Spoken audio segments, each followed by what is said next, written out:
téléspectateurs et chers téléspectatrices.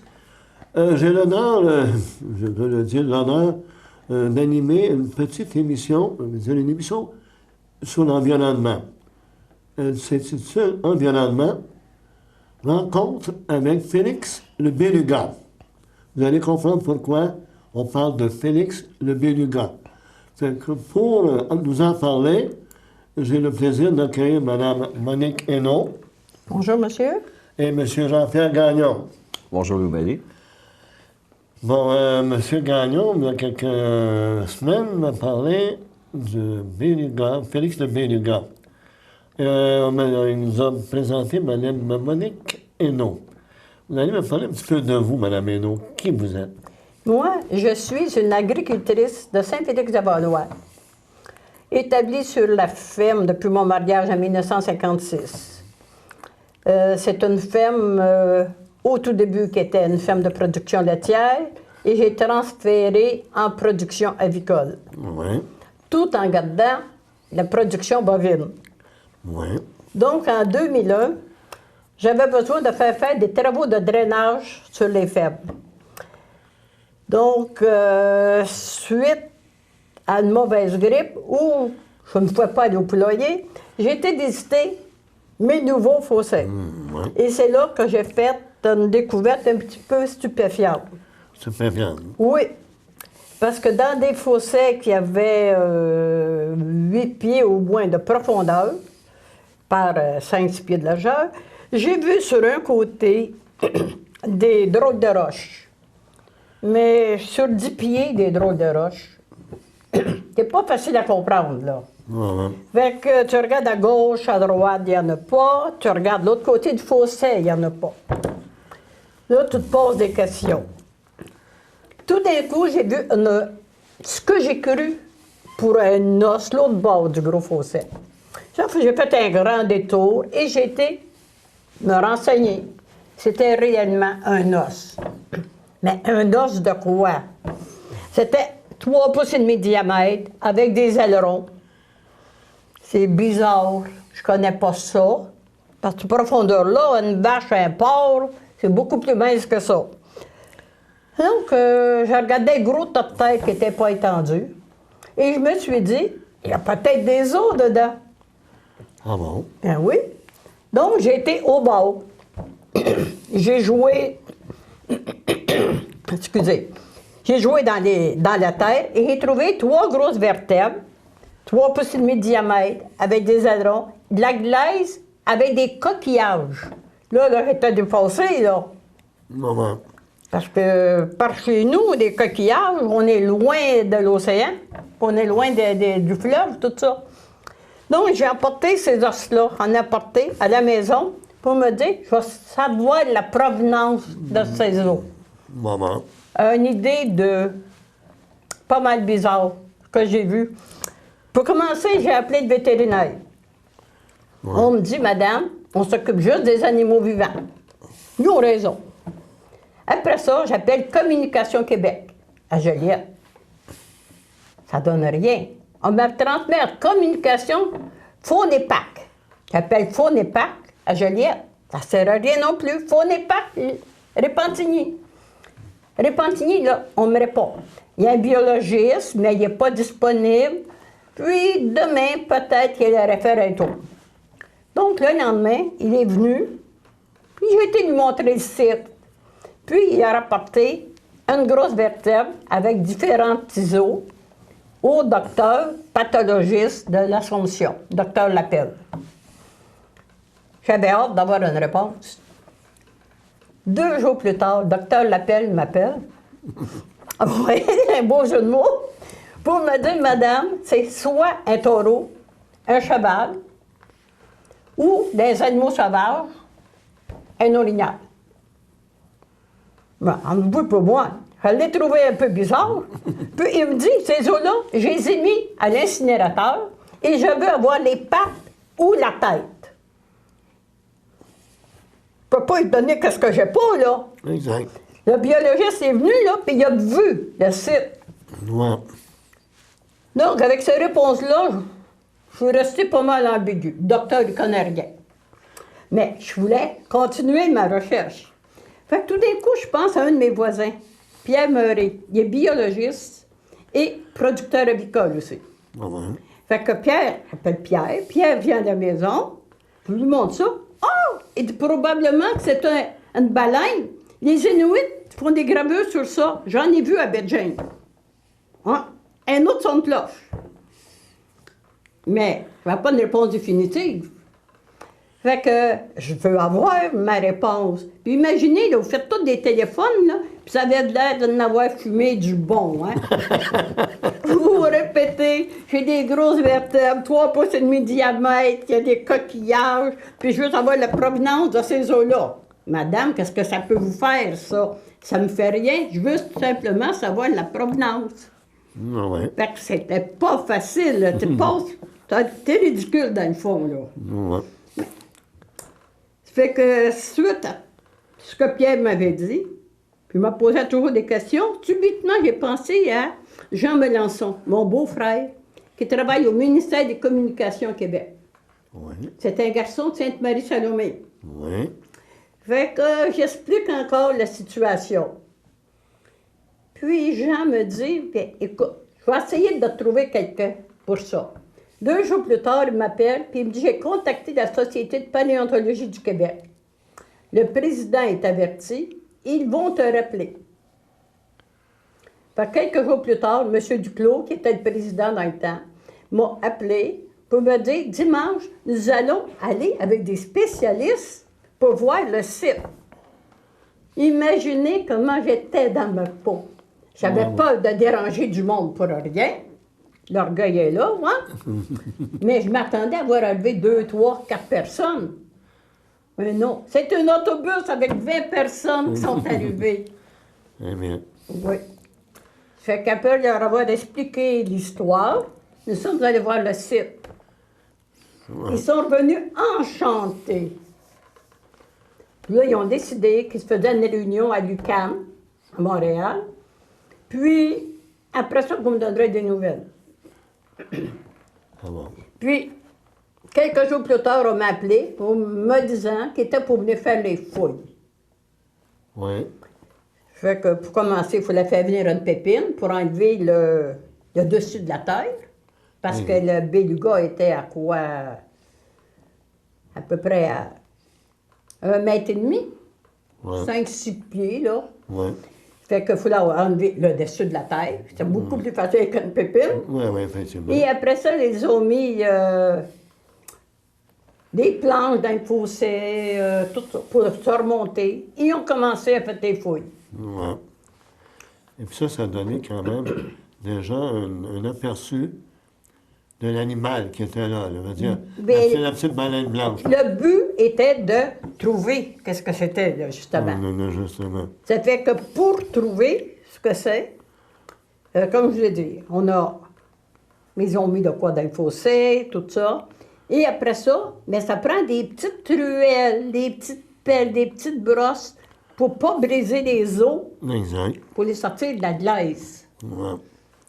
Ça a été fait tranquillement. Ça a pris 2 semaines Ouais. pour le sortir. Mais ça- Mais c'était un événement là, qui était, comment que je pourrais dire, tu regardais ça, puis c'était difficile à suivre émotionnellement. Ouais. Surtout là, quand on a vu la nageoire. Là. Ouais. La nageoire, là, c'est une main là, Ah bon. qui est intacte encore dans la terre. Il n'y a rien qui a été déplacé. Ah bon. C'était merveilleux. Pour moi, là, c'était une très belle histoire. Ouais.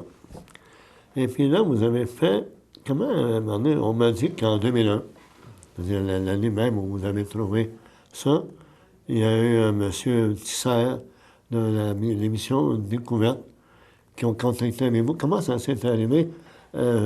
Comment ça vous êtes à un moment donné retrouvé à la mission Découverte? Ah, c'est tout simplement que pour les paléontologues, puis il y avait M. Serge Lebel, qui était un paléontologue en chef, qui avait travaillé, qui avait déjà fait des découvertes en France, puis en Afrique, Oui. qui était sur les lieux. Et ils ont trouvé tellement la découverte belle et importante qu'ils ont contacté M. Tisser pour qu'il vienne faire une émission sur la découverte. La découverte en question. Puis, ils sont venus pendant qu'ils étaient encore après faire la recherche. Ouais. Mais il reste quand même un fait, c'est que c'est quand même... Ça, on m'a dit, puis ça, on va peut-être m'adresser aussi soit à vous, soit à Jean-Pierre. Ça, c'est la mer de Champlain, parce qu'on parle quand même d'un beluga, là, Oui, finalement. oui, oui.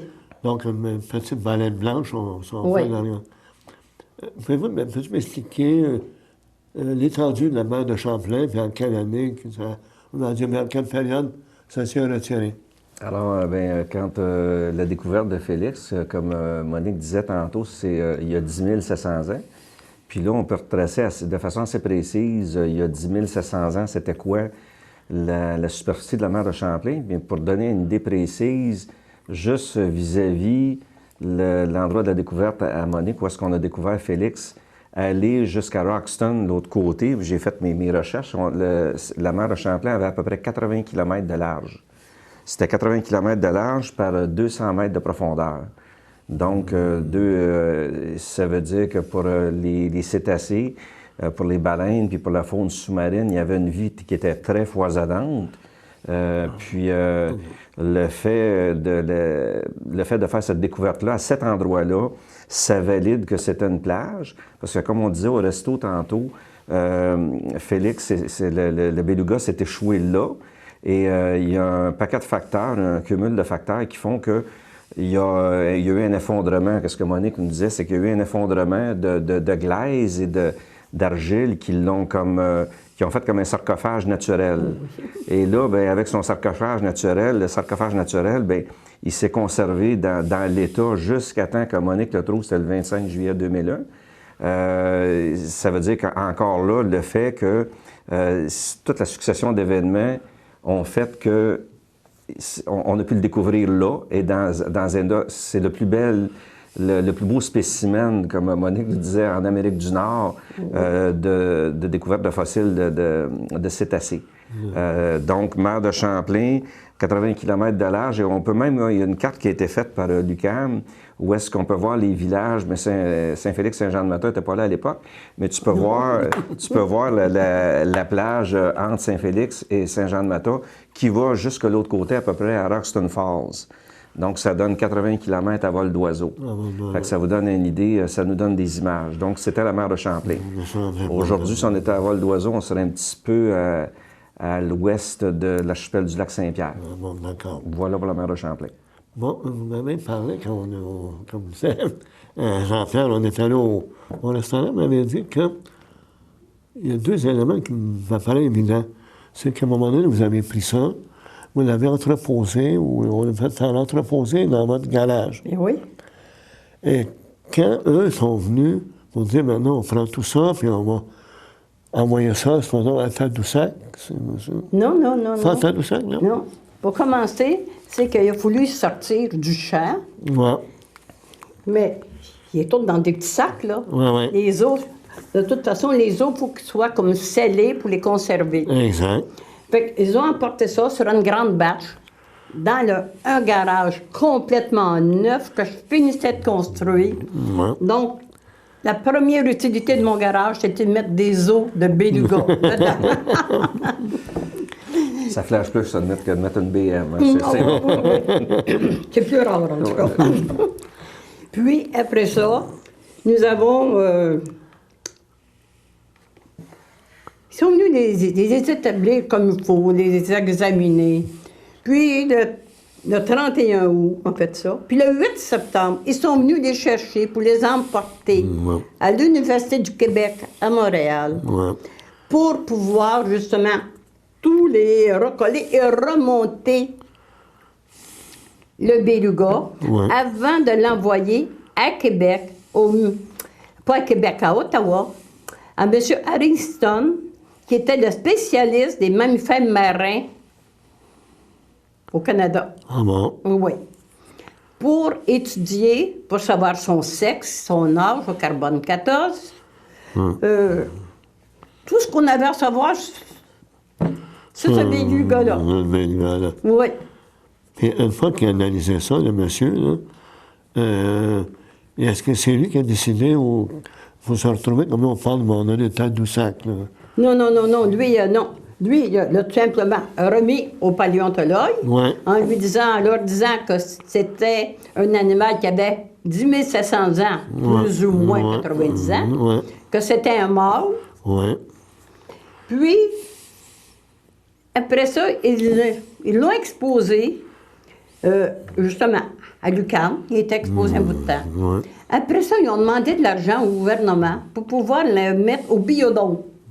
Ouais. Ils ont réussi. Puis, il a été installé au biodôme à Montréal Ouais. jusqu'au printemps, Ouais. où, avec la réfection du biodôme, et là, ils l'ont envoyé à Tadoussac, au musée des mammifères marins. Les mêmes femmes, allez. Puis, il appartient tout le temps à la Société de paléontologie du Québec. Ah, bon. Oui, je leur ai donné. Ah, vous l'en avez donné, Je comment? leur ai donné. Ils sont venus faire la découverte Non. et je l'ai donné à la Société de paléontologie. Ah, bon, d'accord. On m'a dit qu'à Tadoussac, il y a un problème justement de le monter là, actuellement. Ils ont qu'on peut le voir, parce que le problème en pièces détachées, là. Mandez à Jean-Pierre. Jean-Pierre. Comment ça arrive à Tadoussac? L'été passé, j'étais en vacances avec ma conjointe. On était dans le bout de Saint-Siméon, la Malbaie. À un moment donné, j'avais rencontré Monique, ça fait 1 an et demi qu'on se connaît, plus ou moins. Et j'ai appris récemment que Félix est à Tadoussac. C'était une rumeur, c'était en remontant à la filière. On est allé à Tadoussac, on arrive pour faire la visite comme tout bon touriste. Oui. Et j'ai demandé à une des biologistes, des guides qui étaient là, j'ai dit, avez-vous entendu parler de ça, les belugas qui viendraient de Saint-Félix? Elle dit, ben oui, elle dit, Félix, elle dit, on l'a quelque part dans un endroit spécial, mais elle dit, si vous souhaitez le voir, on va vous le montrer. J'aimerais ça, faites du millage pour le voir. Et à ma grande surprise, c'est ça, il présentait un film, pour faire le contexte, il présentait un film justement sur une histoire de beluga dans le Saint-Laurent, un petit film qui dure à peu près une 20aine de minutes. Puis elle a dit après, vu que vous êtes là, vous l'avez demandé, on va faire une petite présentation. On est à peu près une 60aine dans la salle. Donc après la présentation sur ce film-là, elle demande aux enfants, il y a à peu près, je dirais, 1 tiers d'enfants, 2 tiers d'adultes. Elle dit, est-ce que vous aimeriez voir les os d'un beluga qui a été découvert il y a 10 700 ans? Fait que là, les enfants disent, oui! Fait que là, elle arrive, la guide biologiste arrive avec un coffre. Et moi, j'étais ému parce que c'était depuis qu'on en parle. Bien oui. Là, le coffre arrive sur la scène et ils ont fait c'est comme une présentation interactive. Ils sortent les os, puis il y a des enfants qui viennent en avant, puis ils peuvent même leur toucher, ils sont traités, là. Et là, elle a dit, on sait que ça vient de la vallée du Saint-Laurent, mais il n'y avait pas la localisation précise. Donc, moi, je leur ai dit, écoutez, j'étais toute fière. Je dis, moi, je connais la dame qui l'a découvert. Et elle dit, vous savez exactement la date, l'endroit précis. Donc, ils m'ont demandé de m'adresser aux gens qui étaient là pour cette présentation-là. J'avais la barbe pas faite, je n'étais pas préparé pendant tout, en culotte courte. Et là, comme ma conjointe a dit, j'avais le gargaton un peu parce que je n'étais pas préparé, mais elle a dit que j'ai été capable de faire une synthèse quand même pas pire. On a pu le présenter. Et là, vous voyez, j'ai quelques photos, j'ai glané quelques photos.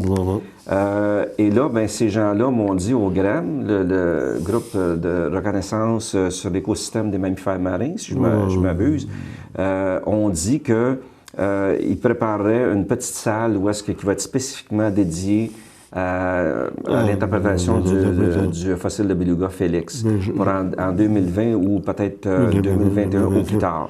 Il y a des budgets qui ont été affectés à ça pour en assurer, vous direz, assurer la connaissance et la diffusion de la connaissance sur cette belle découverte-là. C'est ça, c'est une consécration. On va dire un beluga qui a été découvert justement, d'où le nom de Félix le beluga. Donc, le Félix, ça doit être parce qu'il a été découvert à Saint-Félix-de-Valois.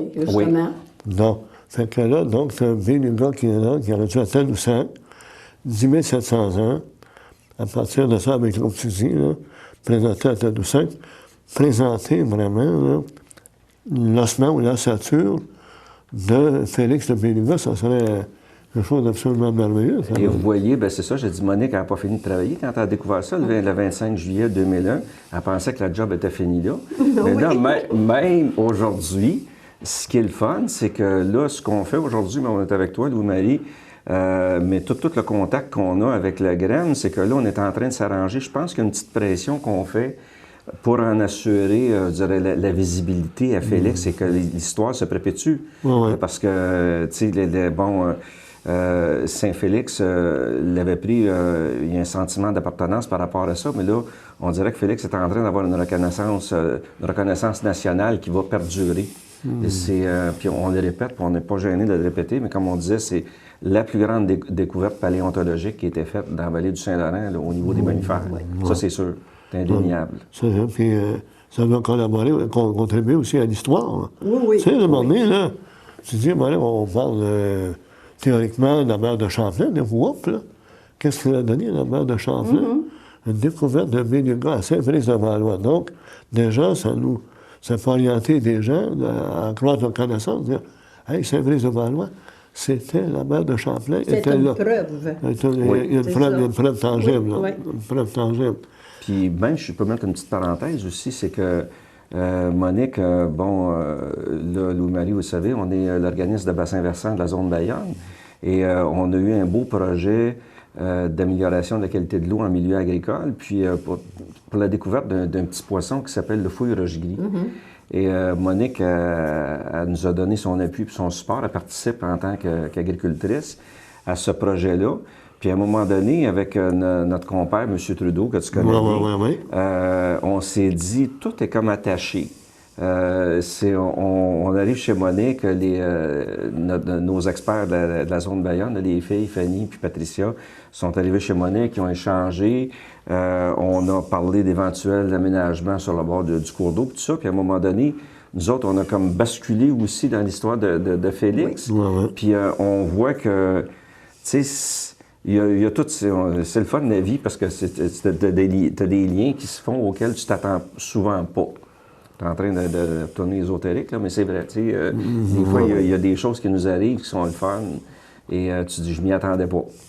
Bon, il y a peut-être une question un peu bizarre qui m'arrive soudainement. Il n'y a pas de question bizarre, mais... Ici, là, quand la mer de Champlain, ici à Berthierville, aux alentours, il y avait ce qu'on appelle les salines. Je pense que oui. Il y avait des salines. Savoir si par là, dans votre coin, il y avait ce qu'on appelle les salines, non? Bien, au niveau hydrologique, je sais qu'on en a une dans Bayonne-Nord, l'histoire du Grand Débouli qui avait eu. Oui, il y en avait eu à ce moment-là. Il y a une saline et on sait que là, on est en train, justement, Zone Bayonne, on participe à l'acquisition de connaissances sur les eaux souterraines. Il y a un programme sur 3 ans qu'on est en train de faire et eux autres sont en train de valider. C'est sûr que dans les eaux souterraines, on a des endroits où est-ce que tu as encore des poches d'eau salée et qu'on est convaincu que justement c'est des vestiges de l'eau de la mer de Champlain. Parce que la sédimentation s'est accumulée avec les années. Exact. Puis oui, effectivement. Puis ça, c'est sûr que là, de plus en plus, avec les outils géomatiques et tout ça, là, puis le stock qu'on a, on est capable de valider où est-ce qu'il de façon de plus en plus précise où est-ce qu'elle était, la mer de Champlain. Exactement. Vous m'avez parlé qu'au mois d'octobre, vous avez, devant une classe de 6e année, donné un genre d'une présentation au sujet de Félix. Conférence. Oui. Une conférence. J'ai été faire une petite conférence aux élèves de 6e année. Et comment ils ont réagi? C'était intéressant, les jeunes. Très, très éveillés, beaucoup de belles questions. Je peux vous dire, mais la présence à Monique, c'était comme à la messe, dans le temps, quand ça ne parlait pas. Non, c'est une expérience que si jamais vous aviez l'opportunité de répéter, vous le feriez avec plaisir. Ah oui. Tu as des élèves de 6e année dans la promotion POM, qui appelle, le Programme Ouverture sur le Monde. Ah? Oui. Puis, c'est ça. C'est à l'École des Moulins à Saint-Félix. À Saint-Félix. Oui. Bon. Oui, vas-y. Puis Monique, elle les a donné, je peux vous dire qu'il y a des petits détails, le fun. Ah oui. C'est qu'elle les a donné la veille, c'était très généreux parce qu'il y a de l'argile dans lequel Félix était, qui collait les os là, quand elle a fait la découverte. Des petits récipients? Dans des petits récipients. Chaque Je leur ai élève donné justement des... ont eu un souvenir tu sais, de l'argile dans lequel les autres Félix étaient. d'argile d'au moins 10 700 ans avec des petits souvenirs là, de coquillages, ces choses-là. Ils ont dû aimer ça beaucoup. Oui. Moi, j'ai été témoin, même dans la classe, il commençait à avoir des deals. Hein. Oui, Donne-moi oui. 2 contenants, moi, je vais t'en donner un. Moi, j'en veux un pour ma soeur. Bon. Donc, Oui. ils ont saisi la portée de l'importance. Parce que c'est la seule chose que je me suis gardée de la terre. De la terre, effectivement. De la terre où le beluga a été trouvé. Il y a quand même aussi une chose, quand tu regardes ça, bon, vous allez, vous faites creuser, vous vous apercevez de ça. Vous avez creusé. Si vous alliez creuser 10 pieds plus loin, vous ne l'allez pas trouver. 10 pouces plus loin non plus. Fait que déjà, là, c'est pratiquement quelque chose d'assez extraordinaire. Oui, oui. D'avoir pu pelleter et dire, oups, Oui. je viens de découvrir quelque chose. Donc, ça doit être, quand ils vous ont dit ça, mais écoute, là, Quand j'ai vu ça, là, quand on dit que c'est une machinerie lourde, une grosse pelle, là, ben elle a juste frôlé, là, les vertèbres, là. Pas croyable. Elle aurait pu partir avec tout au complet. Moi, je n'aurais jamais rien vu. Mais là, c'était juste frôlé, comme je vous dis, 10 pieds de long. Et les os étaient tous dans le gros tas de terre qui n'était pas étendu. Qui n'était pas étendu. Et j'avais arrêté tous les travaux. Quand j'ai trouvé ces Cette gros chose-là, vertèbres-là, effectivement. j'avais décidé, non, on va savoir c'est quoi. Après ça, on étendra le tas de terre. C'est pratiquement, comme disait Monique, c'est pratiquement la 649. Là, c'est un billet de 649. Là, avec, je dirais, peut-être une découverte au niveau collectif qui est bien plus importante que de gagner Parce que là, 200 000. mais on fait avancer à la fois l'histoire et à la fois la science aussi. Là. Oui. Exactement ça. C'est la science, à un moment donné, là, découverte, c'est ça, l'émission de découverte. Oui, oui. Là. C'est à un moment donné, là, il se passe quelque chose, là. On essaie de comprendre le pourquoi de la chose. Oui, Et comme on voit sur les photos, les photos de Monique, on voit très très bien avec les palettes à un moment donné dans le fond, dans le fond du fossé. Là. On voit, moi ce que j'ai fait l'analogie, c'est que quand on voit des fouilles archéologiques au Moyen-Orient ou dans des pays lointains, c'est, je veux dire, on a eu ça, on a eu ça chez Monique à Saint-Félix-de-Valois. Toute l'organisation, quand Monique a dit qu'ils sont débarqués avec l'autobus de 20 personnes, il y a des protocoles et ça doit être des protocoles qui sont... Ça doit être des protocoles qui sont reconnus mondialement là, au niveau de la recherche. C'est avec, comme elle disait tantôt, des petites truelles, des petites brosses, puis tout ça. Bon, il y a une question. Étant donné que c'est quand même une découverte assez extraordinaire, là, qui est assez, comme vous dites, c'est la meilleure, la plus grande découverte paléontologique au Québec. Au niveau international, est-ce que votre société de paléontologie... Je ne sais pas. Vous ne savez pas, hein? Absolument pas.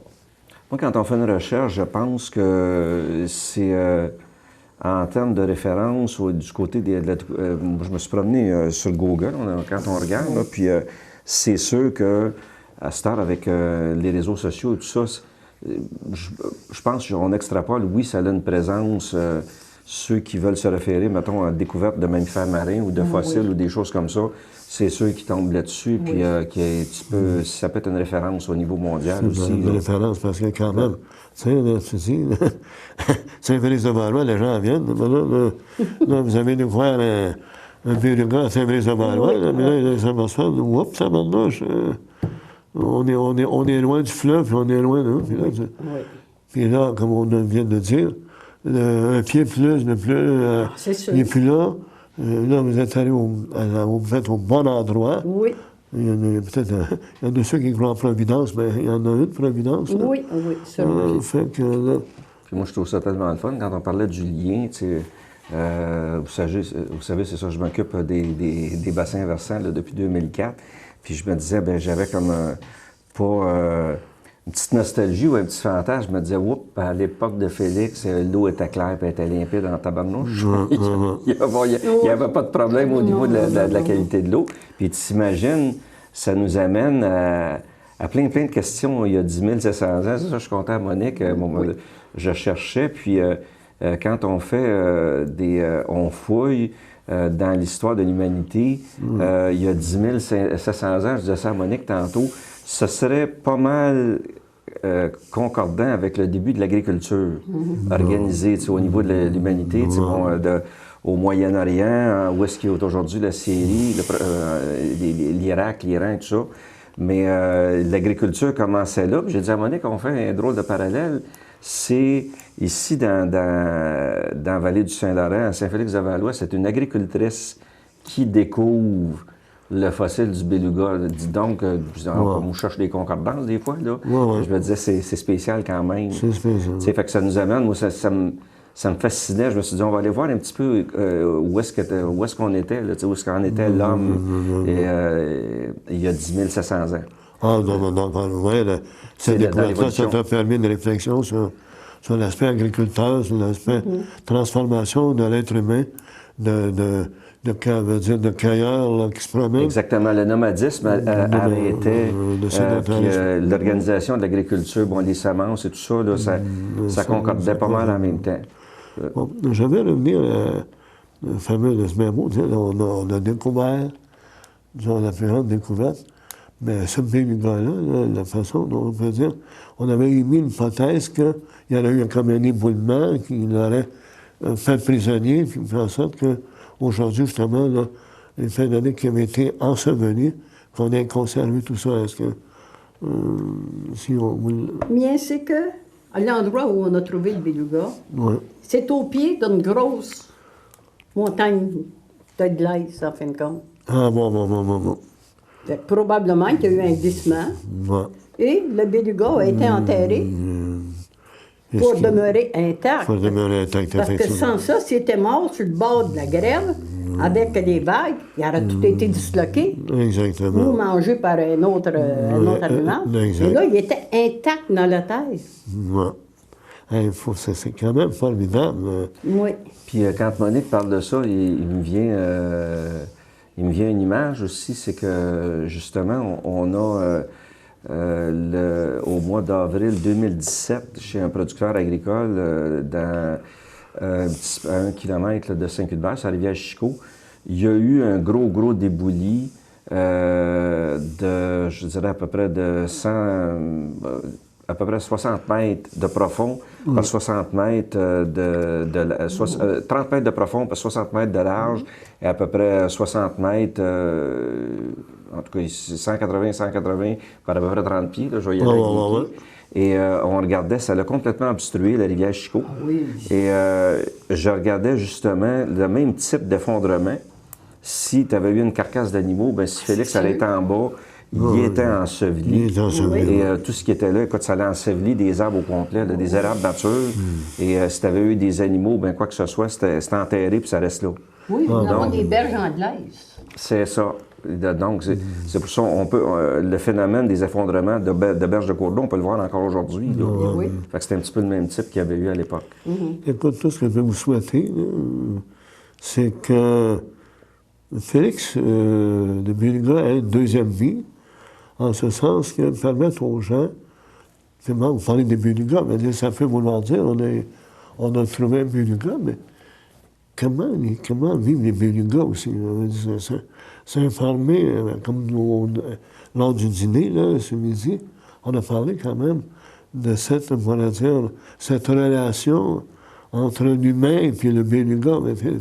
Ça peut être intéressant. C'est d'ailleurs le beluga aujourd'hui, en 2019, nos belugas contemporains, on sait que il y avait une population d'au-dessus il y a un siècle, on estime que la population était dans les 80 000 à 100 000 belugas qu'on avait dans le fleuve. Aujourd'hui, il en reste 800. On peut valider des chiffres et on sait que, c'est par rapport à la qualité de l'eau du Saint-Laurent depuis le siècle d'industrialisation, depuis le milieu des années 1800, Et là, aujourd'hui, ben, on a toute une communauté scientifique. On parlait du GREM tantôt, le groupe de recherche sur les écosystèmes et mammifères marins. Ils en prennent soin. Il y a beaucoup de scientifiques, des biologistes qui suivent. À un moment donné, il y en a, je ne sais pas, il y a combien de spécimens qui ont des puces. Ils regardent les mœurs et les coutumes des belugas, où est-ce qu'ils vont frayer, tout ça. Exact. Et d'ailleurs, il y avait eu un gros projet, d'oléoduc pétrolier de 2014 à 2017.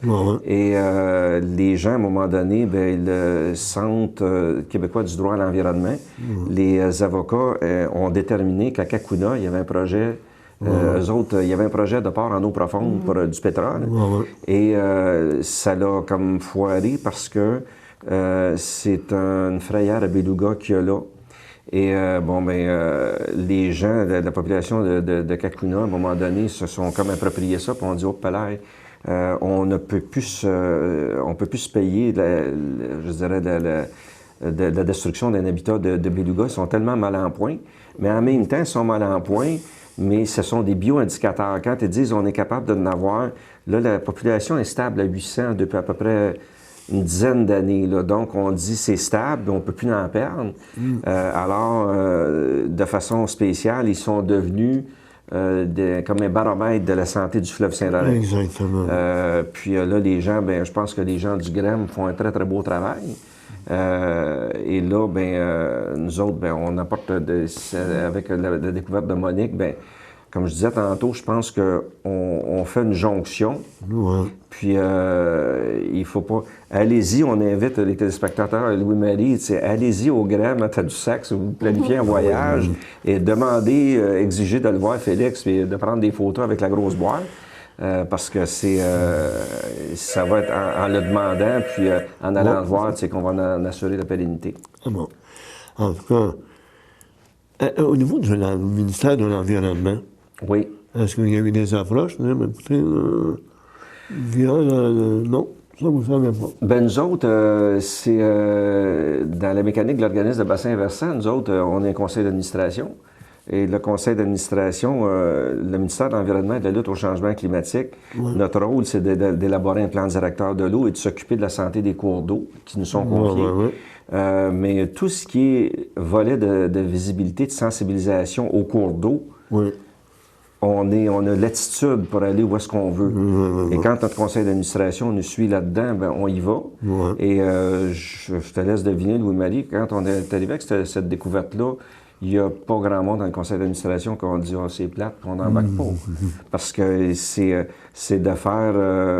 ça a un lien avec l'histoire des cours d'eau. Oui, effectivement. Donc, le ministère de l'Environnement, on va peut-être avoir des partenariats avec d'autres ministères aussi, parce que c'est une belle histoire, ça commence. Exactement. Et comme je disais, on est jeunes, hein, Monique, puis écoute, on a des...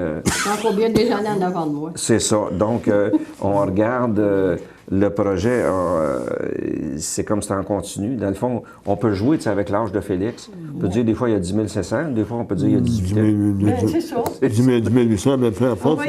En tout cas, il y a eu 18 ans au mois de juillet. C'est ça, le 21. Il y a au moins eu 18 ans. Oui, il est majeur. Mais on peut dire, en tout cas, encore une fois, moi je trouve ça bravo.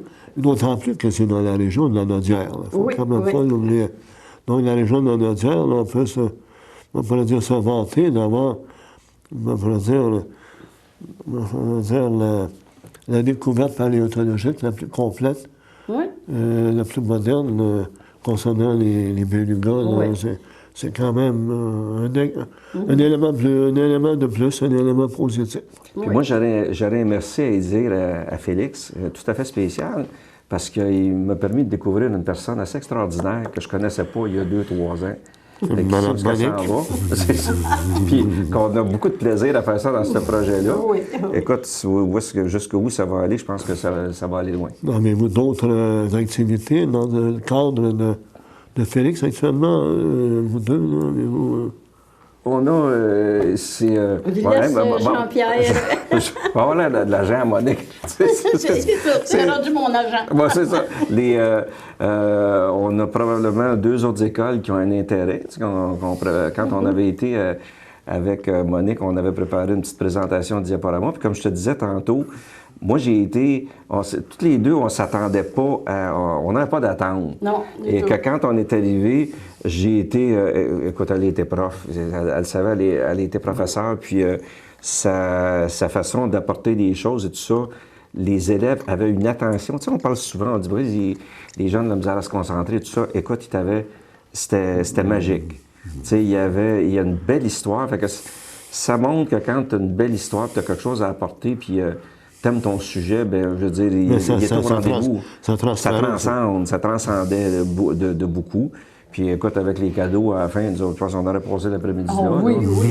Et donc, pour les écoles, on invite pour les téléspectateurs de Louis et Marie, dans le bout de Berthier ou n'importe où, nous autres, on met ça dans notre agenda quand ça vous tente. Il y a une très belle présentation, c'est pas mal le fun, c'est animé. Donc, ça nous fera plaisir d'aller où est-ce que les gens souhaitent nous voir. D'accord. Donc, c'est une invitation des gens qui voudraient en apprendre davantage sur Félix de Béluga. Ils peuvent toujours communiquer avec vous. Oui. Absolument. Numéro 1. Fait que, voilà. Écoutez, on fait 41 minutes. Écoutez, merci beaucoup d'avoir répondu à ces gens, puis de faire. Tout ce que je souhaite, c'est qu'à un moment donné, Félix de Béluga, j'ose espérer que les téléspectateurs, téléspectatrices, vous en connaissez un peu plus sur les Bélugas. Sur le fait, également sur l'histoire de la mer Champlain.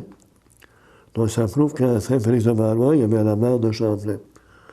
Puis, à un moment donné, quand elle s'est retirée, bien, elle nous a laissé de ce qu'on connaît aujourd'hui. Il y a aussi les Bélugas, on en parlait un petit peu aussi au restaurant, ce sont très proches des humains. Peux-tu me raconter un peu ce que tu nous as dit? Oui. Vous pouvez fouiller, vous allez pouvoir trouver sur Google que je pense que c'est en Norvège ou en Finlande, je ne me rappelle pas le pays. L'année passée, il y a une place dans un port où est-ce que l'eau est assez profonde, peut-être une dizaine de mètres. Il y a une jeune femme qui est sur le bord, puis à un moment donné, échappe son téléphone cellulaire. Et il y a 2 belugas qui sont là. Et la femme se revient vers son ami, puis elle dit « Je viens de perdre mon téléphone cellulaire », puis elle attend, puis elle est triste, puis elle dit « Elle est décontenancée, mon beau iPhone, je viens de le perdre, vient de tomber à l'eau ». Et durant qu'elle est en train de regarder, puis elle se dit « Écoute, il y a 10 mètres d'eau, je ne peux pas aller le chercher ». Et il y a un beluga qui sort, puis il y a le téléphone cellulaire dans la bouche, puis il l'a redonné à la femme. Et il y a toutes sortes d'affaires. Bien là, les gens étudient, c'est un animal qui a une forme d'instinct. Je ne sais pas si on peut parler d'intelligence, mais très, très, très, très développée. Ouais. Puis il y a d'ailleurs un très beau film au Grand Matadoussac qui est présenté sur une histoire entre un bébé beluga qui a été adopté par une autre mère parce qu'elle avait perdu sa mère. Donc, il y a plein de choses à apprendre sur ce mammifère-là. Documentez-vous. Allez voir, vous allez voir, c'est fascinant. Ça rend Félix encore plus attrayant, sachant les qualités des belugas.